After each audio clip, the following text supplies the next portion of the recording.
My name is William Jones. I'm 67 years old. I'm a resident of Cincinnati, Ohio. I am a commercial photographer by trade. I've been doing photos since the wonderful year of 1976, so that's a long time ago. I was born in Orlando, Florida, but I consider Alaska my home.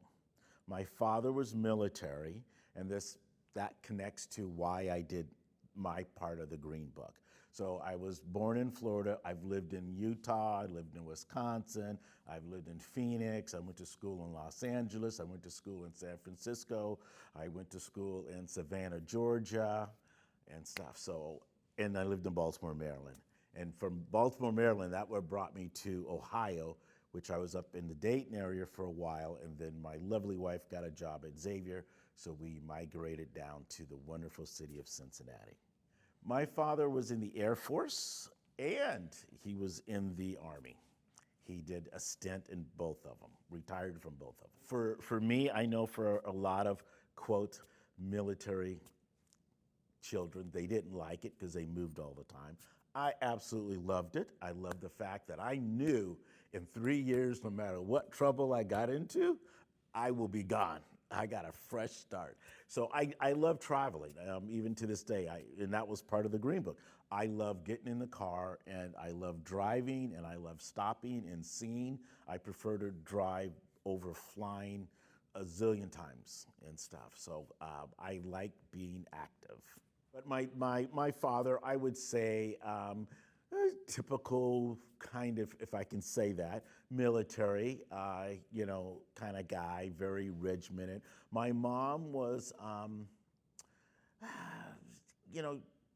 a military wife, but she was raising a lot of kids.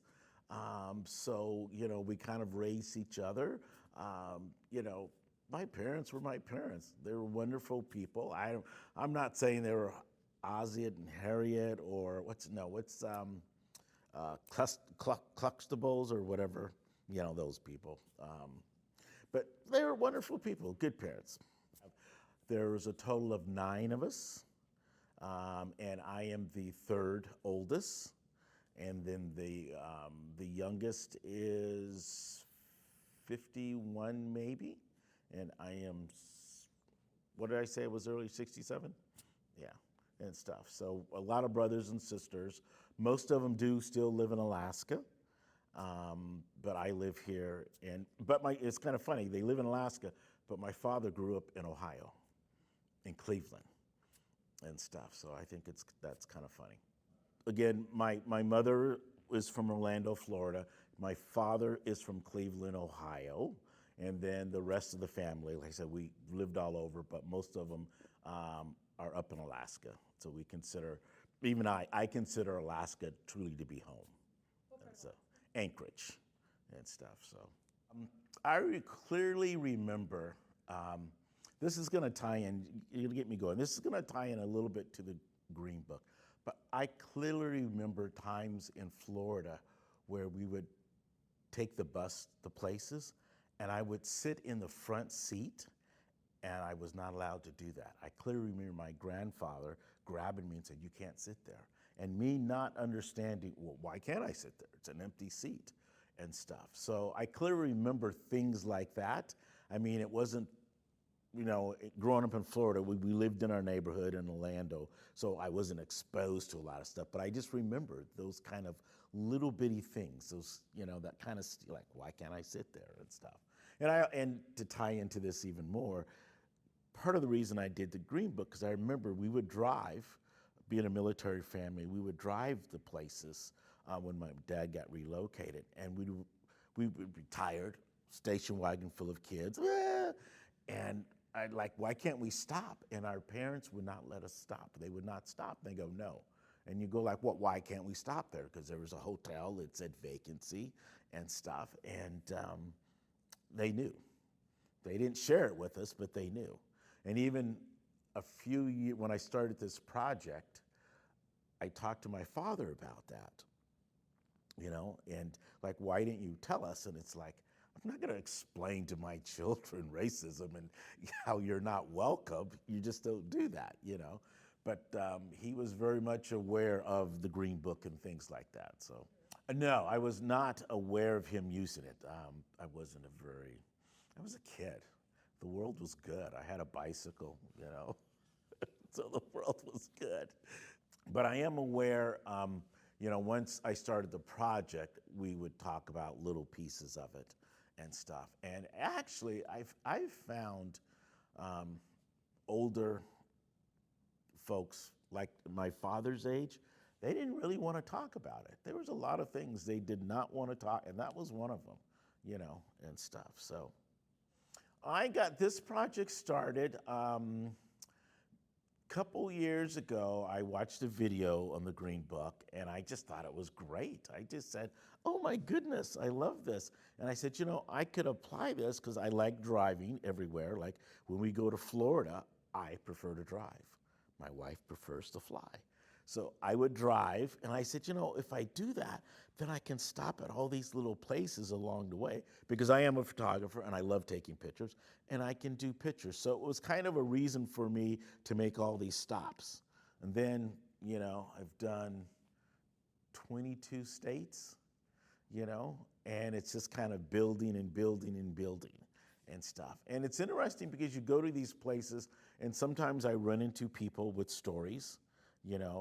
I remember this one place I stopped, and I think it was in maybe Kentucky, and I had the location, and not all the locations in the Green Book are the right locations. There's typos, streets have changed. Oh, I should go back. My project, if you don't mind me talking about my project, is based on the year 1957. So I only photograph locations that's in the Green Book in the year 1957. Anything else before or after, no. And I chose that because that was the year I was born. So it just kind of narrows it down because, the Green Book was a couple decades, and stuff. So anyways, so I went to this one location, I'm taking pictures, and when people see me, they're kind of curious. And especially because I have a fairly good sized camera, and I'm taking this, and the lady goes, what are you doing? And I said, oh, I'm taking pictures for the Green Book. Are you familiar with it? And she said, oh, yes. And she's much older, so she called me honey. Oh, yes, honey, but that was not the location. I go, oh, because that's what, she goes, oh, no. Our house was the location. My parents would rent out rooms, and people would come, and she goes, and I remember I used to go out dancing all the time with these guys. I'm thinking, oh my goodness, and stuff. So I got quite a few little stories like that from people that were asking, what I was doing and stuff. And I've also been in, it's interesting because some of the locations I would say are not the safest locations. And I went to one location in Missouri, and they just pretty much told me to leave and stuff. And she goes, we're not gonna rob you, but you need to leave. Okay. And I just scooted on out of there. It's like when she said, were you thinking of robbing me? And stuff. But she says, we're not gonna rob you. And I'm going like, okay, I'm out. Thank you very much. And it didn't look that bad. I mean, a lot of abandoned homes and, empty lots, but it didn't look that bad. But I could tell people were watching me. I'm kind of aware of what's around and stuff. So I hate to say this, but the key should have been the fact that I'm on one corner doing a picture, and on the other corner, this woman is beating up this guy. And I'm talking beating, kicking him and screaming, and then another person's cheering her on. That should have been the sign, but I'm saying, hey, it's a family matter. What I'm trying to capture is that space. If you can imagine, there's this space that's here, and yes, some of the spaces have been transformed, have been rebuilt, some are original, but that space has a certain feel about it, and I just walk around and just kind of photograph how I feel. And one of the first locations I did was actually here in Cincinnati, and it was just weird because it's just right over there on the other side of town, and it really was just an empty lot, and it was just a fence. And I don't know if the fence was there in 1957, but that was all there. It was an empty lot, kind of overgrown, and just yellow fence, partial yellow fence. And you just begin to think about, at one point there was, and it was a restaurant, in the Green Book was a restaurant location. This was a restaurant. And then you begin to see the people coming and going, visiting this place and what it must have been like and things like that. So I'm trying to capture that in the work that I do, is that kind of what was there if you could close your eyes and stuff. So in the work that I do, not that you even care, but the work that I do, I superimpose ghostly figures and objects in those spaces sometimes, not all the time and stuff. So I got the Freedom Center. That whole connection was beautiful because I tell everyone about my project. It's what you do. And was at a meeting with my wife, and I forgot the Clovernook. I was she's on the board of Clovernook. I was there at a dinner, and I was looking at, I can't remember the gentleman's name. I can't forget. Case. Matt, okay. So Matt has this gorgeous house, and I'm like, I want to photograph the inside of your house, dude. And we're talking about this, and I tell him about the Green Book. And then he runs into someone, and he shares what I shared with him about the Green Book. And so and then I got a contact number, and then I contacted Trudy here. And then it just kind of went from there. Part of it's kind of connecting with a part of you that, maybe when I was younger, you wasn't aware of, and you're trying to, you're always trying to find out where you come from. There's a lot of history. There's a lot of stuff back there. And part of what I'm trying to do by doing this is to kind of understand that a little bit more. Because it wasn't like I said before, my parents were not the kind of people that are gonna sit down and have this deep conversation about, their struggles and what it is to be, and to be honest with you, we grew up military, which means we pretty much grew up in white America. So that whole thing of, like, my wife's family, the opposite of them, and her mother shared stories of them going down south, and they would pack up the car, and they had to have two drivers because there was no stopping. You had to drive all the way through, and you stop for, when you hear those kind of stories, you kind of connect with those and stuff. So when I first started shooting the locations, I thought at first that the location would present, because it was what it was, it would be something unique. And then you quickly find out an empty lot is an empty lot, and stuff. But then you start thinking, okay, but there's ghosts. There's ghosts here. So let's talk about that. There's one building that I did up in Columbus called the Macon Hotel. And it's run down. I think they're trying to restore it, but everything's boarded up. It's just, but at the same time, you can kind of imagine, a jazz group playing or people coming to go dancing. You kind of begin to see that. And that's where that came in for me, because once I realized that it may not be anything there, you got to take people along. You've got to give them something to grab onto. Now, some of the locations, they're historical landmarks. They got big placards. They've got, a great history, and you kind of see that. And I photograph those too, and stuff. But some are just, and some are very sad. They're like, there's one it was this house, and I just remember this faded yellow house, overgrown by everything. Like it was just taken away, and it just made me feel very sad because, like our history, a lot of it, we don't want to talk about history. It just takes it, things come and take it and just take it away, and it's gone and stuff. So, okay, I'm getting all emotional about my style, The one thing I do like to do, though, as you can see, I'm a gabber. That's what I do best. I love when I tell people about this, and then, like I said before, they have a response.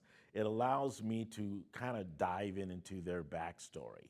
You know, I met, and, you know, a lot of people I've met doing my photo assignments, and then I mention, they go, oh yeah, my dad used to use it all the time, and I remember, you know, and then they begin to share their stories. And then you're kind of connected to them, and then when I do my job of photographing them, it's a whole nother bond. They trust me. Because as you know, the videographer, it's all about trust. You know, you put a camera in front of someone, you want them to trust you. So that's another part of it that I like, you know, and stuff, so.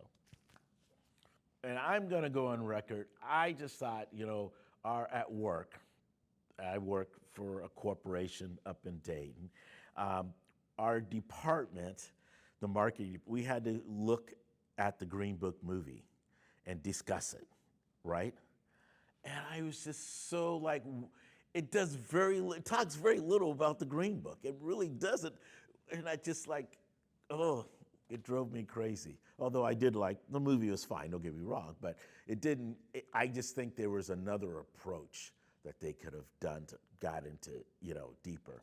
Because I mean, like some of the stuff that I've read, like people used to drive their cars, and especially people from north that worked the car factories, they had nice cars, they're driving down south, right? And they have chauffeurs, hats in their cars, so that if they get stopped, they could say they're a chauffeur. I mean, they could not be truthful, they had to, you know, and stuff. And I just think that's fascinating, you know, and stuff. So, and I wish they would have got, they did a little bit, I guess, by having the driver, but, you know, I just think that kind of stuff is interesting. Is your Green Book project complete? Do you feel Oh, like absolutely not. It's not even close. I actually want to start heading out on Route 66, you know, because a lot of people passed, and there's a lot of and I used to live in Phoenix out west. I'm a West Coast person by nature, so I kind of want to do those areas. I did try to find one up in Alaska in Fairbanks. There was one place, and I could not get to it, so I want to get back up there and photograph that. So I still got, yeah, as long as I can drive, I'm going to be doing these pictures and stuff, because it's a reason to stop.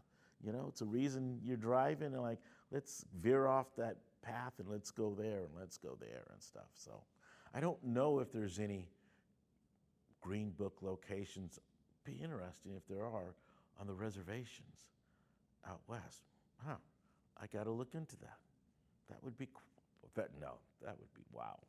How do you feel like your memories from traveling with family and that life before and all the things that they wouldn't talk about, how do you think that impacts the way that you travel now in the present? I think probably, oh man, I don't, that's hard to say. I do like to know, and don't get me wrong, love my wife more than heaven and earth, right? And love when she's in the car. But I do love to travel just by myself, because I can stop, and if I can take an hour to shoot an empty lot. It really is a place of meditation when I feel, you know, being, you know, an artist. It's, you know, so I guess that's the answer to your question. I love this isolation. You know, I'm a little bit jealous sometimes of truck drivers, because you can live in your truck, and I don't know if they can stop and take pictures. I mean, you know, but I do think that's just, I love that lifestyle, you know, so.